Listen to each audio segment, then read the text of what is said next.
Isara mo muna ang pinto ng mundo saglit. Huminga ka ng malalim. Sa gitna ng katahimikan ngayon, may nais sabihin ang Diyos sa'yo. Walang aksidente na pinindot mo ang video na ito. Maaaring mabigat ang puso mo, pero ngayong araw, mararamdaman mo ang kagaanan na hindi kayang ibigay ng mundo, sapagkat ito ay galing sa Panginoon. Sabi sa awit 34:18, ang Panginoon ay malapit sa mga may pusong wasak at inililigtas niya ang mga bagbag ang loob. Kaya ngayon, hayaan mong siya ang humipo sa puso mong pagod. Sa mga sandaling ito, hindi ka nag-iisa. Kasama mo ang Diyos at may kapayapang naghihintay. Handa ka na bang maranasan ang presensya niya? Tara na, simulan na natin. Sa bawat paggising mo sa umaga, may panibagong pag-asa. Hindi ka lang basta nagising. Gising ka dahil may layunin ang Diyos sa buhay mo. Hindi ka nakakalimutan, hindi ka iniwan. Ang bawat pintig ng puso mo ay tanda ng panibagong simula na ibinigay niya.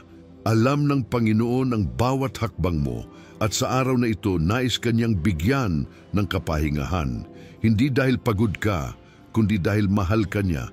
Hindi dahil nanghihina ka, kundi dahil nais kanyang palakasin. Sabi nga sa Jeremias 29:11, sapagkat nalalaman ko ang mga plano ko para sa inyo, mga planong magdudulot ng mabuti at hindi ng masama, upang bigyan kayo ng kinabukasan at pag-asa. Iyan ang pangakong hawakan mo ngayon. Ang mga salita ng Diyos ay hindi bumabalik na walang saysay. Kapag siya'y nangusap, may nababago. Kapag siya'y humipo, may gumagaling. At sa sandaling ito, nais niyang hipuin ang puso mo, kaya huwag mong pigilan. Hayaan mong dumaloy ang presensya niya sa puso mo habang nagbubukas ka sa kanya. May itatanim ang Diyos sa puso mo ngayon at doon magsisimula ang kagaanan na matagal mo nang hinihintay. Ihanda mo na ang sarili mo. May nais tayong sabihin sa kanya. Isulat mo sa comments. Panginoon, narito ako. Kausapin mo ako ngayon. At pindutin mo rin ang subscribe para samahan ka namin sa bawat panalangin na magpapalakas sa iyo araw-araw. Sige, simulan na natin ang panalangin. Ito ang sandali ng paghuhubad ng bigat. Ang oras kung kailan mararamdaman mo ang tunay na kagaanan sa piling ng Diyos. Panginoon naming makapangyarihan, narito kami ngayon, handang makinig at magbukas ng aming puso sa iyong banal na presensya. Salamat po, Ama, sa bagong araw na ito. Salamat sa biyayang gumising pa kami. Salamat dahil alam naming hindi mo kami iniwan, hindi mo kami pinabayaan, at kailanman ay hindi mo kami tatalikuran. Panginoon, sa umagang ito, kami po'y lumalapit sa iyo na may kababaang loob. Hindi po kami lalapit ng may alinlangan, kundi may pananampalataya. Naniniwala kami na ikaw ay Diyos na nakikinig, Diyos na tumutugon, Diyos na nagpapagaling, at Diyos na nagbibigay ng kagaanan sa mga pusong pagod. Inaamin po namin, Panginoon, na sa puso namin ay may mga bagay na mabigat. May mga pangarap na parang napakalayo. May mga tanong na wala pang kasagutan. May mga sugat na hanggang ngayon ay sariwa pa. Ngunit sa halip na magtago, kami po'y lumalapit sa iyo ngayon. Sinasabi namin, Ama, narito kami, tulungan mo po kami. Hinihiling po namin ang iyong banal na pagkilos. Linisin mo po ang aming isipan mula sa pag-aalala. Linisin mo ang aming puso mula sa galit, hinanakit at sakit na matagal nang kinikimkim. Palitan mo ito ng kapayapaang hindi kayang ibigay ng mundo. Sabi po sa Filipos 4:7, at ang kapayapaan ng Diyos na hindi kayang abutin ng kaisipan ng tao ay mag-iingat sa inyong mga puso at pag-iisip kay Kristo Jesus. Yun po ang inaangkin namin ngayon. Dalangin namin, Panginoon, bigyan mo po kami ng direksyon. Sa mga panahon na kami naguguluhan, tulungan mo kaming marinig ang iyong tinig. Panginoon, huwag mo pong hayaang mawala kami sa maling daan. Gaya ng sabi sa awit 32:8, aking ipapaalam sa iyo at ituturo sa iyo ang daan na iyong lalakaran. Aking ikukondisyon ang aking mga mata sa iyo. Lord, bigyan mo po kami ng paningin na nakakakita sa iyong plano. pandinig na sensitibo sa iyong tinig at puso na handang sumunod kahit hindi pa namin nakikita ang buong larawan. Patawad po, Panginoon, sa lahat ng aming kasalanan, sa mga oras na kami kumilos ayon sa sarili naming kagustuhan, sa mga salitang binitiwan namin na hindi nakapagbigay buhay, sa mga iniisip naming hindi ayon sa iyong kalooban. Linisin mo po kami, linisin mo ang aming buong pagkatao. Gaya ng sabi sa 1 Juan 1:9, kung ipinapahayag natin ang ating mga kasalanan, siya ay tapat at banal. Patatawarin niya tayo sa ating mga kasalanan at lilinisin tayo sa lahat ng kalikuan. Salamat, Panginoon, sapagkat may kapatawaran sa iyong harapan. Pinapalaya rin po namin ang mga taong nakasakit sa amin. Hindi madali pero alam naming hindi kami tunay na makakalaya kung may bigat pa ng galit sa puso. Kaya ngayon, sa iyong tulong, Panginoon, pinapatawad po namin sila. Iniaalay po namin ang lahat ng sugat sa iyong paanan. Espiritu Santo, hinihiling namin ang iyong presensya ngayon. Dumaloy ka po sa bawat sulok ng aming puso. Hipuin mo po ang mga sugat na hindi namin maipaliwanag. Bigyan mo kami ng kapayapaan sa gitna ng kaguluhan. Bigyan mo kami ng kapanatagan kahit hindi pa dumarating ang kasagutan. Aming Ama, inilalagay po namin ang aming mga pamilya sa iyong kamay. Ingatan mo po ang bawat isa. Gamutin mo ang may sakit. Palakasin mo ang nanghihina. Bigyan mo ng trabaho ang mga walang hanap buhay. Ibigay mo ang tamang oportunidad sa tamang panahon. Ikaw po ang aming tagapagbigay. Wala kaming ibang sandigan kundi ikaw lamang. Pinagkakatiwala po namin ang bawat detalye ng aming buhay sa iyo. Hindi po kami mangangamba dahil ikaw ay kasama namin. Hindi po kami matatakot dahil ang iyong mga pangako ay totoo. Sabi sa Roma 8:28, alam natin na ang lahat ng bagay ay magkakalakip na gumagawa sa ikabubuti ng mga umiibig sa Diyos. At kami po yun, Panginoon. Kami ang mga anak mong nagtitiwala, umaasa at umaasa pa rin kahit mahirap. Kaya ngayong umaga, tinatanggap po namin ang iyong kagaanan, ang kapayapaan na mula sa iyo, ang direksyon na mula sa iyo, ang kagalingan, ang pagpapatawad, ang katatagan at ang katagumpayan. Lahat ay inaangkin po namin ngayon. Naniniwala kami, Panginoon, na hindi mo kami dinadala dito para lang umiyak.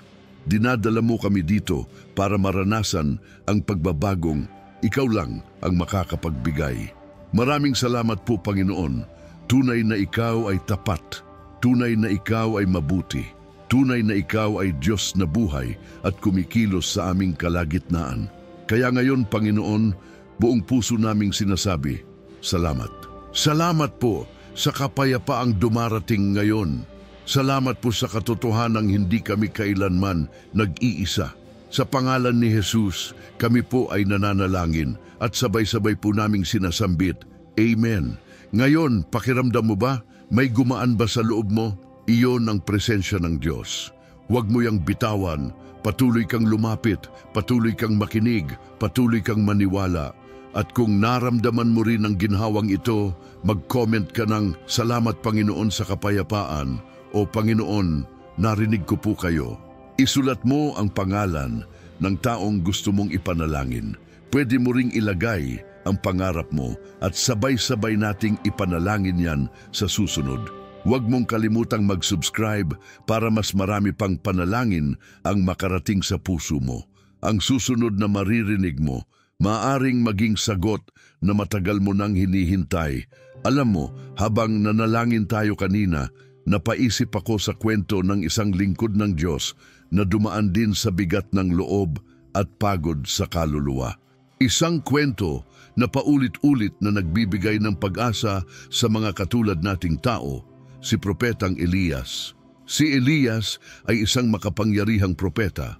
Ginamit siya ng Diyos para magpakita ng mga himala, para tumindig laban sa kasamaan sa panahon ng hari na si Ahab at ng reyna na si Jezebel. Pero kahit na siya ay malapit sa Diyos, dumaan din siya sa matinding pagod at panghihina. Dumating ang araw na, pagkatapos ng tagumpay sa bundok ng Carmel, Pagkatapos ipakita ng Diyos ang kanyang kapangyarihan, si Elias ay tumakbo sa takot. Tumakas siya, nalungkot, at humiling sa Diyos na kunin na ang kanyang buhay. Oo, ang isang lingkod ng Diyos na nakakita ng mga himala ay umabot din sa puntong pagod na sa lahat. Sa 20 Mga Hari 19:4, ganito ang kanyang sinabi, "Tama na, Panginoon, kunin mo na ang aking buhay, sapagkat hindi ako higit sa aking mga ninuno." Isang lalaking naglingkod, nagpakumbaba at nanalangin, umabot sa puntong ayaw na niyang magpatuloy. Pero alam mo ang ginawa ng Diyos? Hindi siya nagalit. Hindi niya sinabing, "Kulang ka sa pananampalataya." Ang ginawa ng Diyos ay ipinadala ang isang anghel. Pinakain si Elias, pinainom at pinatulog. At pagkatapos, sinabi ng Diyos sa kanya, "Bumangon ka at kumain sapagkat mahaba pa ang lalakbayin mo." Anong aral lang makukuha natin dito? Kahit ang mga malalakas na mananampalataya ay napapagod. Kahit ang mga nananalangin araw-araw ay nagkakaroon ng bigat sa puso. Pero ang Diyos, hindi siya nagpapabaya. Hindi niya sinusukat ang lakas natin sa dami ng tagumpay natin. Sinusukat niya tayo sa katapatan ng puso natin sa Kanya. Maaaring kagaya ni Elias, ikaw din ay nasa isang kuweba ng pag-iisa ngayon. Baka pagod ka na rin, baka ang panalangin mo halos wala ng tinig. Pero narito ang katotohanan, hindi ka nakakalimutan ng Diyos. Sabi sa awit 121:3, hindi niya papayagang ikaw ay mabuwal. Ang iyong tagapagbantay ay hindi matutulog. Hindi natutulog ang Diyos. Nakikita niya ang mga luha mo. Naririnig niya ang mga daing mo sa gabi. At gaya ng ginawa niya kay Elias, nagpapadala siya ng mga anghel sa buhay mo. Maaaring sa anyo ng isang kaibigan, isang mensahe o mismong video na ito. Walang aksidente sa kaharian ng Diyos. Lahat ng nangyayari ay may layunin. At ngayong oras na ito, gusto kang palakasin ng Panginoon. Gusto niyang ipaalala sa iyo, "Anak, hindi pa ito ang katapusan. Hindi pa tapos ang kwento mo. Marami pa akong gagawin sa buhay mo. Hindi mo kailangang maintindihan ang lahat. Ang kailangan mo lang ay maniwala.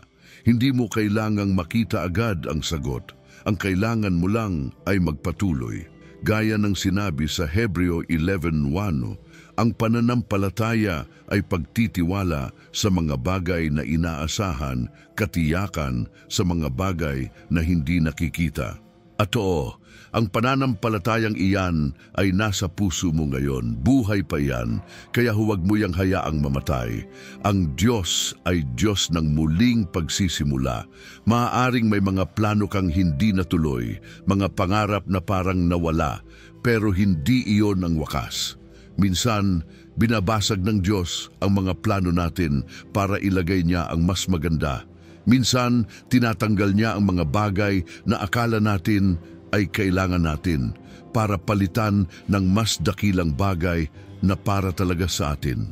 Gaya ni Elias, baka kailangan mo lang ng pahinga, baka hindi mo kailangan sumuko, baka kailangan mo lang pumikit, manalangin at maghintay. Sapagkat sa gitna ng katahimikan, doon dumadaloy ang tinig ng Diyos. Sa kwento ni Elias, hindi dumating ang Diyos sa pamamagitan ng apoy, lindol o malalakas na hangin. Dumating siya sa pamamagitan ng banayad na tinig. Isipin mo yon. Ang Diyos na kayang lumikha ng mundo ay pinili na makipag-usap kay Elias sa pamamagitan ng banayad, payapang tinig. Kaya huwag mong ipagwalang bahala ang katahimikan. Huwag mong isipin na dahil tahimik, wala nang nangyayari. Sa katahimikan, ang Diyos ay kumikilos. Sa likod ng eksena, gumagawa siya ng paraan para sa iyo. Ang mga luha mo ay hindi sayang. Ang mga panalangin mo ay hindi nauuwi sa wala. Ang bawat iyak mo sa gabi, itinatala ng Diyos. Ang bawat dasal mo tuwing umaga, naririnig niya. At ang bawat kilos ng pananampalataya mo, kahit gaano kaliit, ay binibigyang pansin ng Diyos. Gusto kitang paalalahanan ngayon, may Diyos na tumatawag sa iyo. May Diyos na nagsasabing, "Halika anak, sa akin ka lumapit. Ako ang iyong pahinga. Ako ang iyong kalakasan. Ako ang iyong kapayapaan.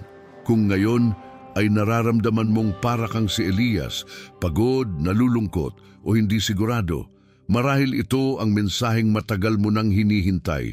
Ito ang panawagan ng Diyos sa puso mo. Huwag kang susuko. Huwag mong bitawan ang pananampalataya mo. Malapit nang gumalaw ang langit para sa iyo. Ngayon, gusto kong itanong sa iyo, anong bahagi ng buhay mo ang nais mong ipaubaya sa Diyos ngayon? Isulat mo sa comments, Panginoon, hawak mo ang buhay ko. O kaya, salamat po sa lakas na galing sa inyo, O Diyos. Pwede mo ring banggitin ang pangalan ng mahal mo sa buhay na gusto mong ipagdasal natin. Dito sa komunidad na ito, walang nag-iisa. At kung hindi mo pa nagagawa, pindutin mo ang subscribe. Hindi lang para sa panalangin, kundi para sa sama-samang pananalig. Kasi dito, araw-araw, sabay-sabay tayong lumalapit sa Diyos. Sa Kanya ang lahat ng papuri. At may mas malalim pa tayong pag-uusapan pagkatapos nito. Napag-usapan natin si Elias at kung paano siya pinakilos ng Diyos sa gitna ng kanyang panghihina. Pero ngayon, pag-usapan naman natin ikaw. Oo, ikaw na nakikinig ngayon. Alam ko may mga bagay sa puso mo na hindi mo pa rin mabitawan. Hindi mo man ito sinasabi sa kahit sino, pero dala mo ito araw-araw. Parang may batong nakaangkla sa loob ng dibdib mo. Hindi ito nakikita ng iba, pero ramdam na ramdam mo. Kaya ang tanong, paano ba talaga bibitawan ang bigat? Paano ba mararanasan ang tunay na kagaanan ng kaluluwa? Ang sagot ay nasa isang salita, pagtitiwala. Pero hindi basta pagtitiwala, kundi buo, totoo at tahimik na pagtitiwala sa Diyos. Yung hindi kailangan ng maraming paliwanag, yung kahit hindi mo pa nakikita ang sagot, nagpapasalamat ka na.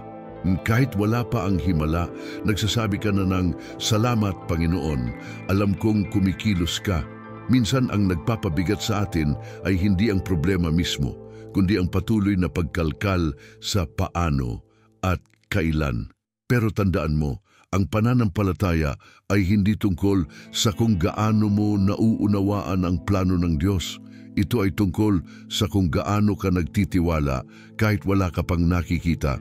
Isang beses, sinabi ni Jesus sa Mateo 11:28, "Lumapit kayo sa akin, kayong lahat na nahihirapan at nabibigatan sa inyong pasanin, at kayo'y bibigyan ko ng kapahingahan." Kapag ang Diyos ang nagsabi ng lumapit, hindi siya nangangakong aalisin agad ang bagyo, pero nangangako siya na sa kanyang presensya, makakahanap ka ng pahinga. Kapatid, napapagod ka ba? Lumapit. Hindi mo kailangang buuin lahat bago ka makalapit sa Diyos. Lumapit ka kahit magulo pa ang isip mo. Kahit may takot, kahit may tanong, kahit hindi mo pa alam kung paano ayusin ang lahat, lumapit ka lang. Kasi ang Diyos hindi naghihintay ng perpekto, naghihintay siya ng totoo. Gusto niya ang puso mong handang sumuko, handang magpahinga sa kanyang mga kamay. At alam mo kung ano pa ang susi para gumaan ang loob, pasasalamat. Oo, pasasalamat kahit hindi mo pa natatanggap ang sagot. Dahil ang pasasalamat ay pagpapakita ng pananampalataya. Kapag natuto kang magpasalamat habang naghihintay, lumuluwag ang loob mo, nabubuksan ang pinto para sa himala. Sa Filipos 4:7, sinabi ni Pablo, "Huwag kayong mabalisa sa anumang bagay. Sa halip, ipahayag ninyo sa Diyos ang lahat ng inyong kahilingan sa pamamagitan ng panalangin at paghingi na may pasasalamat. At ang kapayapaan ng Diyos ang siyang mag-iingat sa inyong puso at isipan." Tandaan mo, hindi lang hiling kundi may kasamang pasasalamat. Subukan mong magsimula sa isang simpleng dasal tuwing umaga. "Panginoon, salamat sa bagong araw, salamat sa hininga, salamat sa pagkakataong makalapit muli sa iyo." Hindi mo kailangang maraming salita. Minsan, sapat na ang isang pusong nagpapasalamat para mabago ang buong araw mo. Pilit mong hawak ang lahat, bitawan mo. May mga laban kang hindi mo kailangang labanan sapagkat ang Diyos mismo ang lalaban para sa iyo. Sabi sa Exodo 14:14, "Ang Panginoon ang makikipaglaban para sa inyo, manahimik na lamang kayo." Hindi ba't napakalinaw? Hindi mo kailangang sumigaw para marinig ka niya. Ang panahimik mo sa pananalig ay sapat na para kumilos ang langit. Ang pagpapakumbaba rin ay isang susi sa kagaanan.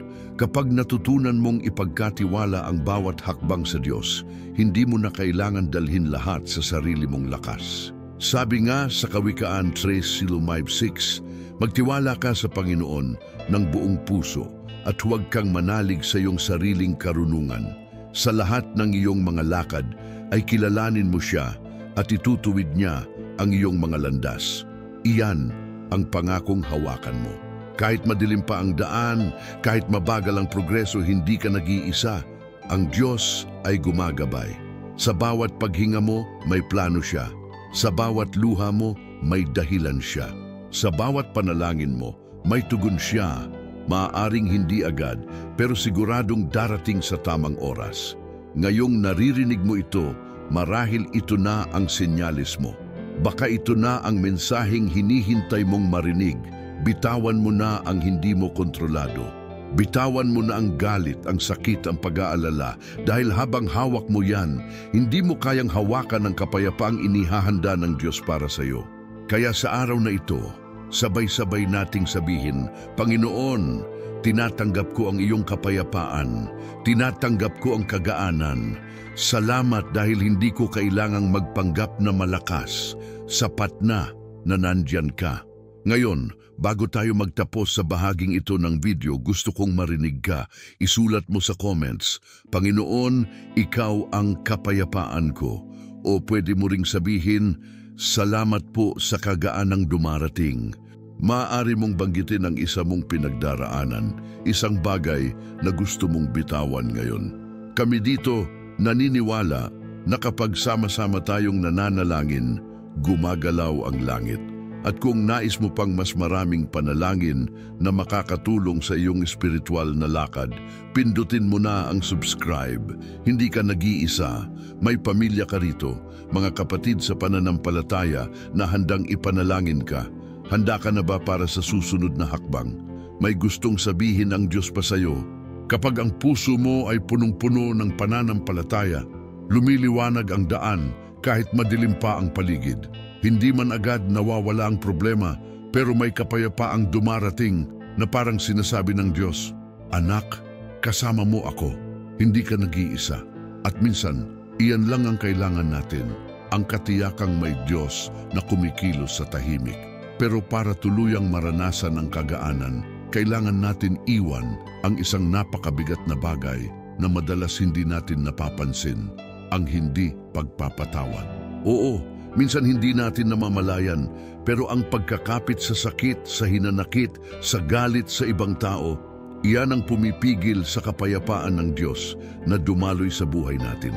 Sabi sa Marcos 11:25, kapag kayo'y nananalangin, patawarin muna ninyo ang sino mang may kasalanan sa inyo upang patawarin din kayo ng inyong Ama na nasa langit. Mapapansin mo, hindi lang ito mungkahi, ito ay utos. Bakit? Dahil ang kapatawaran ay susi sa kagalingan. Ang pagpapatawad ay daan para gumaan ang loob. At ang hindi pagpapatawad ay parang tanikala na hindi mo nakikitang nakakabit sa kaluluwa mo. Humihila pababa, pinapabigat ang bawat araw. Hindi madali, alam ko, lalo na kung malalim ang sugat. Pero kapag piniling magpatawad, ikaw ang unang gumagaling. Ikaw ang unang pinalalaya. At ang Diyos, siya ang magbibigay sa iyo ng lakas para magpatawad. Hindi mo kailangang pilitin. Hilingin mo lang sa Kanya araw-araw, Panginoon, tulungan mo po akong pakawalan ito. May isa pang bagay na kailangang bitawan, ang sobrang pagkontrol sa lahat ng bagay. Minsan gusto natin hawakan ang lahat. Oras, tao, plano, kinabukasan. Pero sa totoo lang, ang kontrol ay ilusyon. Walang tunay na kapayapaan sa puso ng taong gustong kontrolin ang lahat. Ang tunay na kagaanan ay dumarating sa taong marunong magtiwala. Yung kaya niyang sabihin, Panginoon, hindi ko po alam ang lahat ng bagay, pero alam ko, hawak mo ang lahat. Gaya ng sinabi sa awit 46:10, tumigil kayo at kilalanin ninyo na ako ang Diyos. Tumigil, tumahimik, magtiwala. Yan ang imbitasyon ng Diyos sa iyo ngayon. Sa gitna ng ingay ng mundo, sa dami ng iniisip mo, sinasabi niya, anak, pahinga ka muna, ako ang bahala.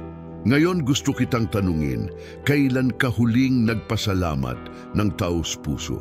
Hindi dahil may dumating, kundi dahil nanalig kang darating ang kasagutan. Alam mo ba, ang pasasalamat ay hindi lang bunga ng kasagutan. Ito rin ay pintuan para sa kasagutan. Kapag natutunan mong magpasalamat habang naghihintay, pinapakita mo sa Diyos na nagtitiwala ka. Subukan mong ngayon, huminga ka ng malalim at sabihin mo lang, salamat po Panginoon. Hindi dahil naayos na lahat, kundi dahil alam mong inaayos na niya. Hindi pa man nakikita ng mata mo, pero alam mong gumagalaw ang kamay niya. Isipin mo ito, kung kaya ng Diyos lumikha ng langit at lupa, kaya niyang ayusin ang sitwasyon mo.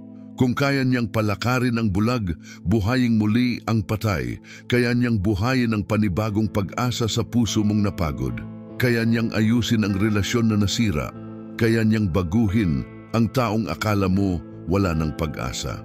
Kaya niyang pagalingin ang katawan mong may karamdaman. Wala siyang hindi kayang gawin. Sabi sa Lucas 1:37, sapagkat sa Diyos walang imposible. At iyan ay totoo, kapatid. Pero minsan, hindi niya inaayos agad ang sitwasyon. Inaayos muna niya ang puso mo. Dahil higit sa resulta, mas mahalaga sa Kanya ang relasyon mo sa Kanya. Higit sa sagot, mas mahalaga sa Kanya na lumapit ka. Higit sa biyaya, mas gusto niyang yakapin ka bilang anak. Hindi ba't napakagandang isipin na ang Diyos na may hawak ng sansinukob ay interesado sa puso mong napagod? Kaya ngayon, yakapin mo ang presensya niya.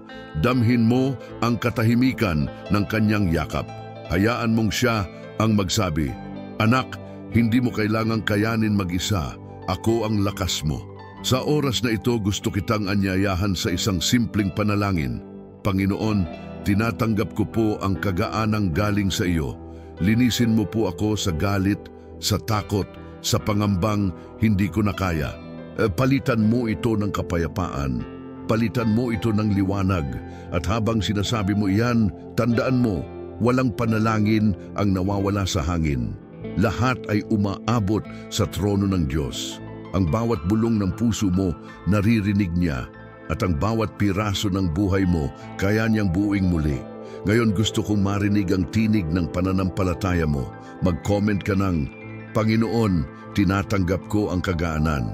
O pwede ring, ikaw ang lakas ko, Panginoon. Isulat mo rin ang isa mong pangarap na gusto mong isuko sa Diyos at sabay-sabay nating ipanalangin iyan. Pindutin mo ang subscribe kung gusto mong patuloy kang gabayan ng mga panalangin tulad nito araw-araw. Dito sa ating komunidad, hindi lang tayo nagdadasal, tayo ay umaasa, nagtitiwala at sama-samang naghihintay ng himala mula sa ating buhay na Diyos. May mas malalim pa siyang gustong iparanas sa iyo. Kapatid, marahil sa dami ng panalangin mong tila walang sagot, napagod ka ng umasa. Pero ngayong araw, pinapaalalahanan ka ng Diyos, huwag kang bibitaw. Dahil ang pananampalatayang pinipili araw-araw, kahit pagod na, ay pananampalatayang minamahal ng langit. Hindi man agad makita ang bunga, huwag mong maliitin ang buto ng pananampalatayang itinanim mo. Sabi sa Galatia 6:9, huwag tayong magsawa sa paggawa ng mabuti, sapagkat sa takdang panahon, tayo ay mag-aani kung hindi tayo manlulupaypay. At sa ang mabuting ginagawa mo ngayon, ang pananalangin, ang pakikinig sa salita, ang paglapit mo sa Diyos, ay hindi kailanman nawawala. Ang langit ay laging tumutugon kahit sa paraang hindi natin agad nauunawaan. Kaya bago ka bumalik sa araw mo, pakinggan mo ito ng mabuti. May kagaanang naghihintay sa mga taong tumatagal sa presensya ng Diyos. Hindi ito instant, pero ito'y totoo. Hindi ito laging madarama agad, pero darating ito, buo, tahimik at puno ng kapayapaan. Ang kailangan lang manatili, manalig, manahimik sa piling ng Diyos. Siya na ang bahala sa lahat.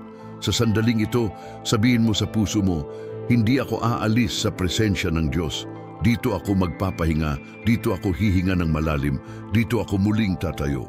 At ngayon, bago mo isara ang video, gusto kitang hikayatin na ipahayag ang pananalig mo.